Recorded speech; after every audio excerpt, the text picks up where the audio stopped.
Mr. Twain, will the American dream live on after 2025, or will it die a slow death? We know that some people have a death grip on the past and do not think about the future. These folks live like steam engines, hoping to continue steaming down the Mississippi forever. The truth is, most of us fixate on the past or the present.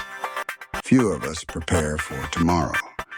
We rarely consider that over the last 200 years, America has remade itself again and again.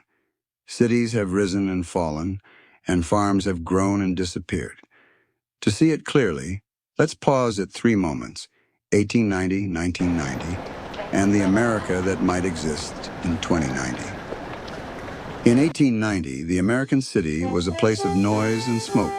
Streets are crowded with horse-drawn wagons and electric streetcars.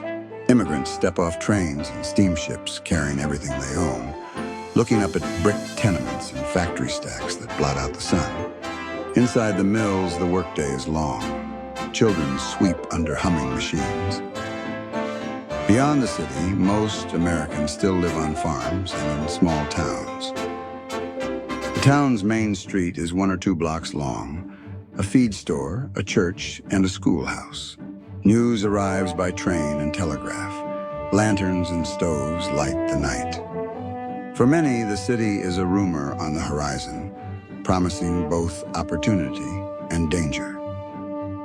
Do you think someone living in 1890 could conceive of life in 1990? However, in 1890, America was primarily controlled by a few men known as the robber barons. The country was then at a tipping point. However, history shows that America did not allow a few men to dictate the nation's future completely. A century later, in 1990, the American city had traded soot for glass and concrete. Skyscrapers reflect the sun. The streets are filled with cars, not carriages. Offices are lined with computers, fax machines, and cubicles, as workers watch the clock and the stock ticker. Neon signs flash above busy sidewalks. In the evenings, families gather around televisions tuned to the same channels. Rural America has changed just as much. The family farm is now a business. Fields worked by tractors and combines, guided by satellites.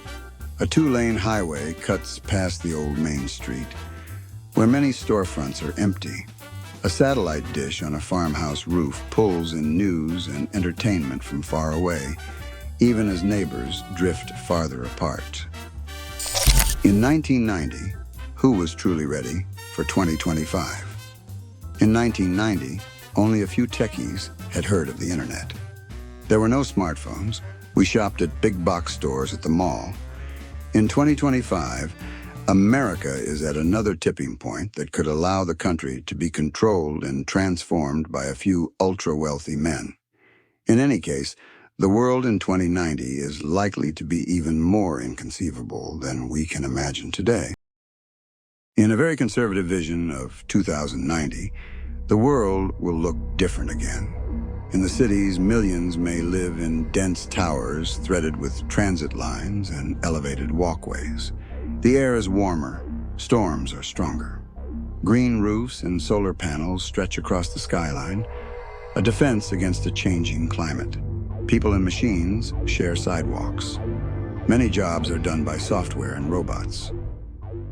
In the countryside, some towns have faded away. Others survive by reinventing themselves, with wind farms spinning where corn once grew, vertical greenhouses glowing at night, solar farms, and new forms of nuclear power plants. If in 2090 a few men are allowed to control the media, the economy, the judicial system, and the rest of the government, these men will likely be living in space while the rest of us will remain earthbound. Between 1890 and 1990, America, often haphazardly, transformed its cities and countryside. What happens by 2090 is still being written. In every street, every field, and every choice we make about the country we share. Will Americans embrace and mold our future together, or will we allow a few men to write our future for us? It seems my beloved country faces yet another crisis. Yes, indeed. It is very similar to the crisis in my Gilded Age. However, if it worsens or is unresolved, it could separate America into the earthbound and those in space. Instead of fighting at Gettysburg, America's factions would litter space with missiles.